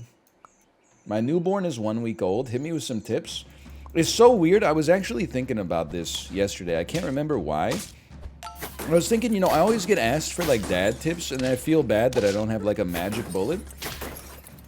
Not the blender from TV. Can I give you a real dad tip that I think is actually somewhat insightful, if I may be so bold? One thing I would say is don't stress out. I feel like online there's, like, data-ganda. Like, so many... and I'm sure they're not lying. But dads will make posts online that are like the second I made eye contact with the baby, like the moment it was born, it was like something changed in my brain and like life's never gonna be the same. And like immediately this little thing that I'm responsible for is like the most important thing in the world to me. And you say that because like you have to say it. But like looking back in hindsight, I'm like, that wasn't really true for me. Like, it wasn't like the baby came out and I was like, whoa, this thing? You know, I was like, I'm in love with this thing. But like, it takes time to actually like build that deep level of connection. You know, like I would, if you had asked me like the day 2 of the baby being born, if you were like, would you sack your life for the babies? I would be like, yeah. But like 90% of that would have been like, because that's just what I gotta say. I'm not going to be like, you know, nah, I don't think so. We'll just make another one, right? That's just like the societally acceptable answer. Now it's like, absolutely. 100%. I'm jumping in front of the car. I'm diving off the bridge to save her from drowning or whatever at the expense of my own life. But like it don't stress out if it isn't like immediately like day 1 you're like, I would do anything for this child. You do it at the start because you like you know, because you have to, and because you, like, you had the baby, obviously, idiot. But then, like, now, I'm doing this stuff because I want to do this stuff. It wasn't like there was, like, a flashbulb moment for me that immediately, I mean, it changes your life, but I wasn't immediately, like, we're instantly, like, inseparably pair bonded. Now I'm like, we're ride or die. Have they changed the camel? Bro, I'm spilling my soul out here. You asking me about the damn camel? This isn't even a damn dromedary. That's cool, but the art is different. Everything else is like, you'll just figure it out day by day. I remember, like, I took my daughter to the park once, and there was, like, another dad there. We were pushing our kids on the swing, and he looked over at me apropos of nothing at all and said, "Nothing beats this, right?" He wasn't being sarcastic. Like, I could see he was a true believer. I remember being a little bit like, I was a little, like, dad envious, because I was like, there's some shit that, like, beats this, for sure. No disrespect to the swing, but, like, there's even, like, better toys than this. But I guess what I'm trying to say is don't get, like, you know, don't get dad shamed. Don't get dad envy. You got time to work up to it. We want to run it like this, I think. Holy. So, turtle dies, puts the melon on the dromedary, then the lizard gets squeezed up to the front and gets all the benefits of it. Spit out one of those, it gets turtle pilled, then you, okay. Wait a minute. It's going crazy mode. It's going insanely crazy mode.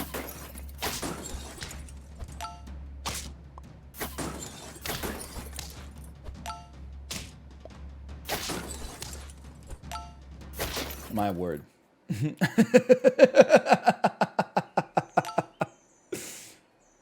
Holy.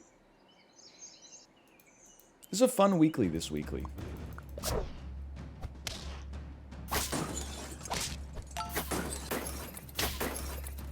Can you casino, please?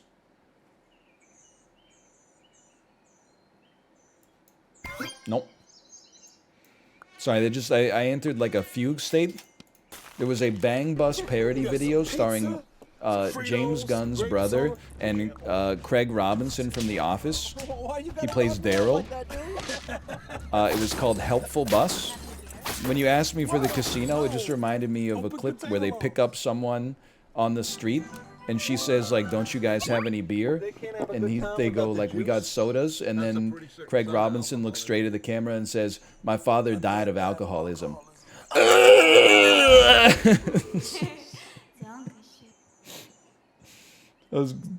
just, I don't know really why that surfaced in my brain, but it brought it back from, like, I don't even know, it's got to be like 15 years ago.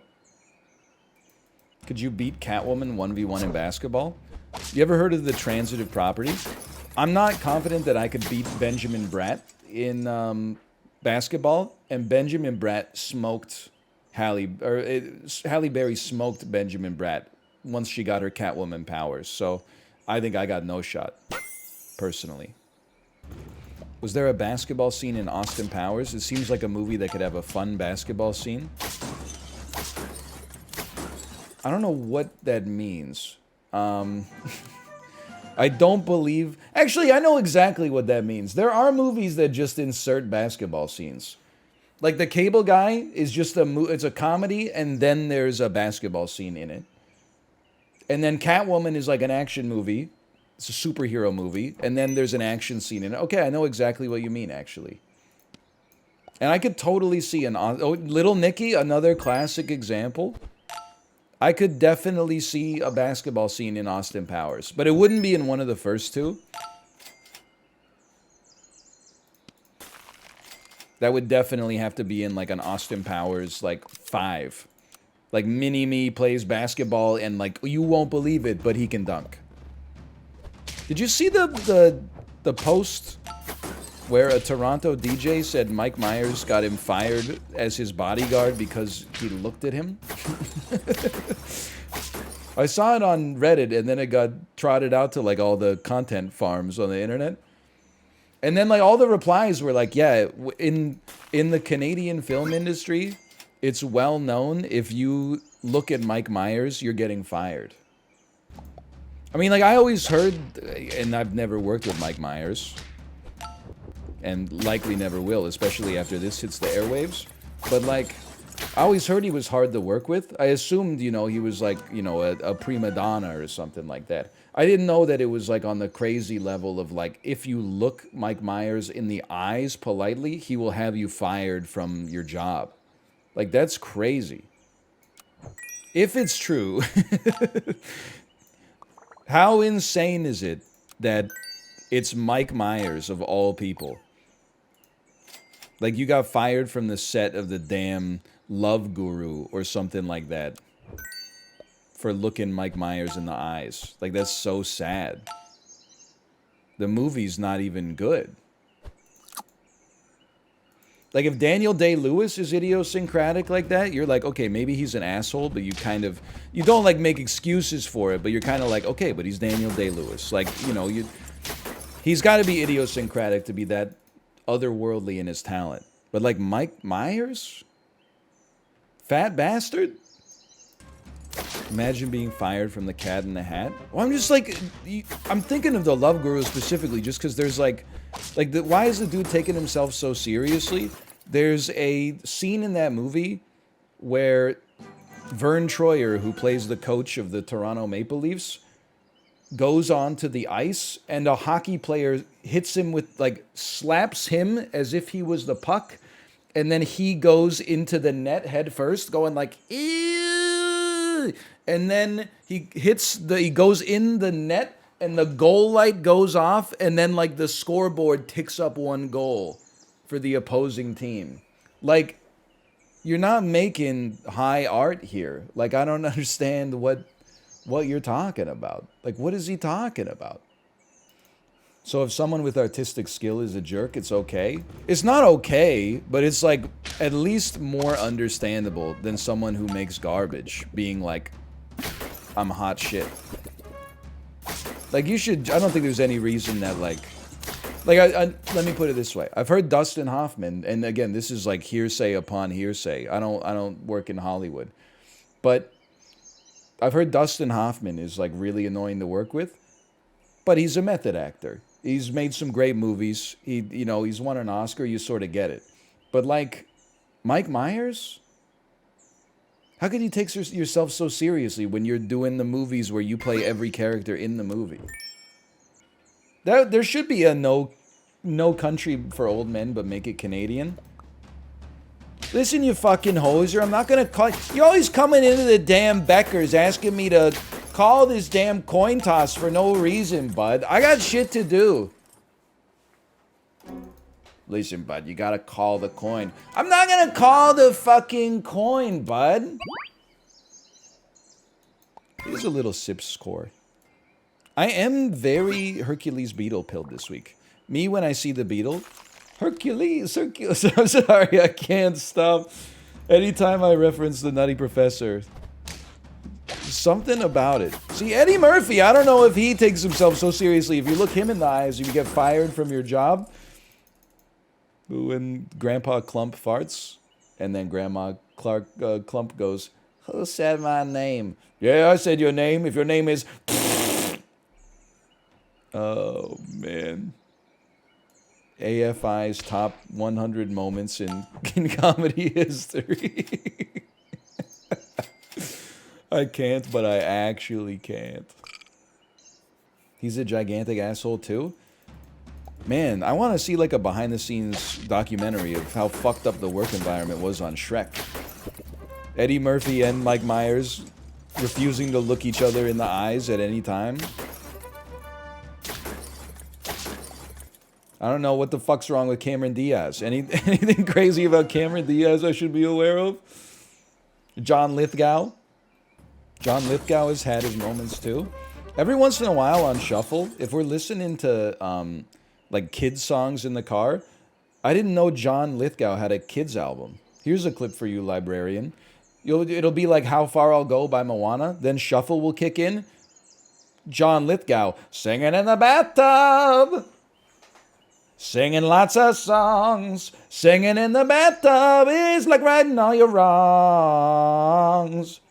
Like, you may not know, John Lithgow has a children's album. Singing in the Bathtub. Song by Mandy Patinkin. Is this just a rite of passage? Like all 90s actors had to sing this song? This shit is from 1999. Like, it's not even that old. John Lithgow, the album is called Singing in the Bathtub. Full lyrics, please. Singing in the bathtub, sitting all alone, tearing out a tonsil just like a baritone. What is wrong with this guy? I mean, he's okay. I got nothing against John Lithgow. If that's really, like Rick Moranis, Steve Martin, they play like bluegrass music to decompress. Maybe John Lithgow was like making children's songs. I don't know. I'm sure there's good reason for it. You know what? Toss me a lobster just to see how this shit goes, man. Singing in the bathtub, sitting all alone, tearing out a tonsil just like a baritone. What is wrong with this guy? Singing lots of songs, singing in the bathtub is like righting all your wrongs. I'm listening to it. The impression is spot on. I thought it was pretty good. When I was doing it, I was like, I felt like I had it in me. And I did have it in me.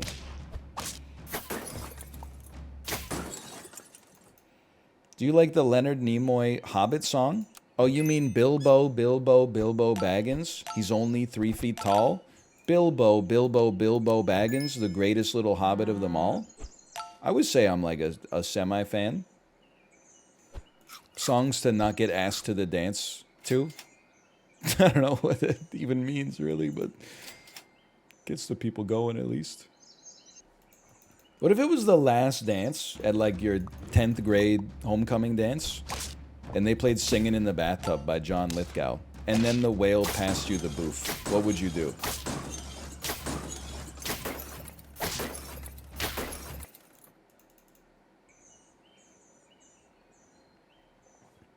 You really got to think this one through. I'm even thinking like level 2 mosquito could do something. Scorpion, yes, of course. It needs to... It is pretty tanky. Maybe you just take a scorpion. I can't believe I'm going to buy a chocolate to give it a 1-1. It's the same shit. A 1-up would be good. Even a pair would be... It's something.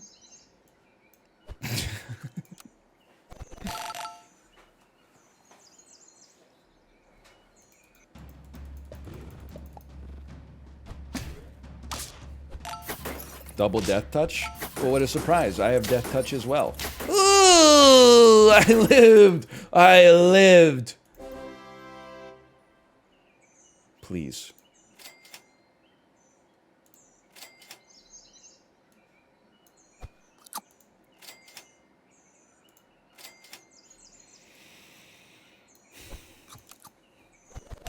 He's super lethal. Round 22. This is the longest match I've had in a long time. He's alive!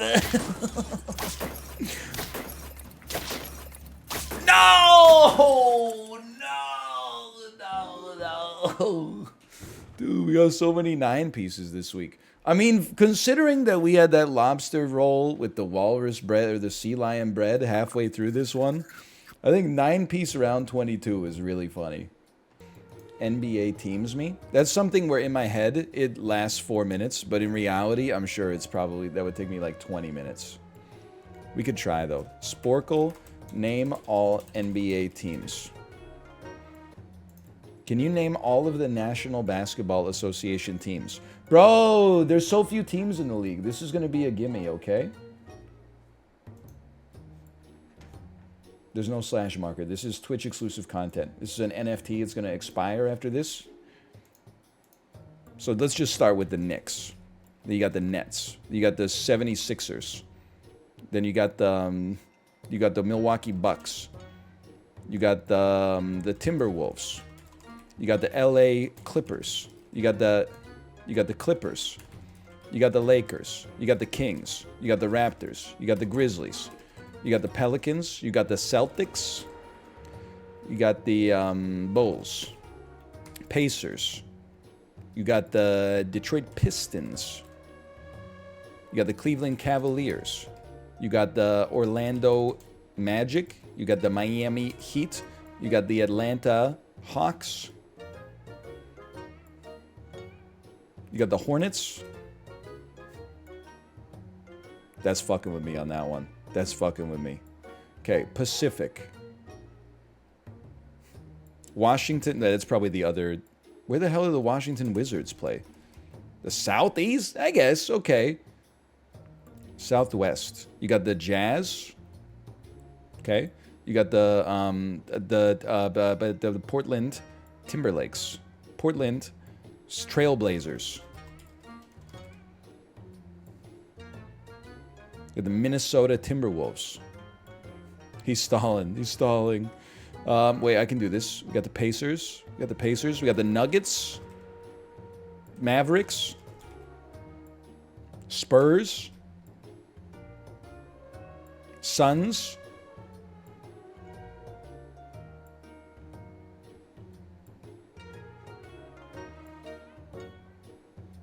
Major cities in the Northwest. Las Vegas. Golden State Warriors are going to be the other Pacific. Southwest. You got Arizona. You got the Suns. You got your Texas teams. You got your Tennessees. That's not in the Southwest at all, now that I think about it. Your Washington Bullets.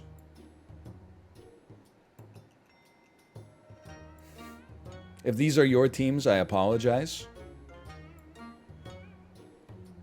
You got your Pelicans. Did I get the Pelicans? Did I get the Hornets? Did I get... Oh, wait. Oklahoma City Thunder. And... yes, my favorite Northwestern state, Oklahoma. Last team in the Southwest.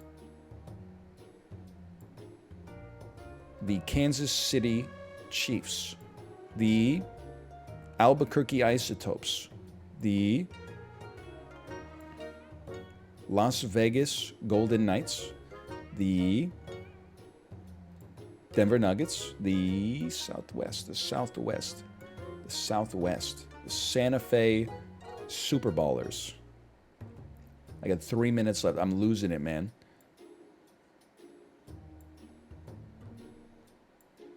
Is there a third Texas team? Dallas, San Antonio. Oh, there is a third Texas team, the Houston Rockets. Oh, okay. Time, we got there. Sad music was kind of flooding me. Because I was thinking, I've got Texas covered, but then in my head I was like, maybe not. Because they're like, it's a big state. How many football teams does Texas have? Cowboys, Texans. Oh, they don't have a Santa. Maybe they only got 2, now that I think about it. All right, Kate is live. I told you I could do it. I told you. /raid. Lovely Momo. It's a little crazy. How, I mean, some of this. Phoenix is in the Pacific. Phoenix is like the city I think of when I think of the Southwest. New Orleans is in the Southwest? That shit is the Southeast. I'm sorry, I don't make the rules. Oklahoma City being in the Northwest is also kind of crazy, but it's kind of sparsely populated over here. Yeah, Minnesota, well, I guess if the divisions are Northwest, Pacific, and Southwest, then Minnesota is Northwest. But it should be in the Central. But then you may not know this, so you may not care. You may have already left. Until like 12, 13 years ago, the Detroit Red Wings, you know where Detroit is in America. You know, it's more east than west, even though it's in the Midwest. They used to play in the Western Conference. Shit is psychotic. So they like 90% of the games that they played on an annual basis, they'd be like flying out to California to play at 9 p.m. their time. Eventually they moved. The same with Columbus. That's true. Eventually they recalibrated the league to make it like a little bit more fair. But anyway, see ya. See ya. Singing in the bathtub, sitting all alone, tearing out a tonsil just like a baritone. What is wrong with this guy? Singing lots of songs, singing in the bathtub is like righting all your wrongs.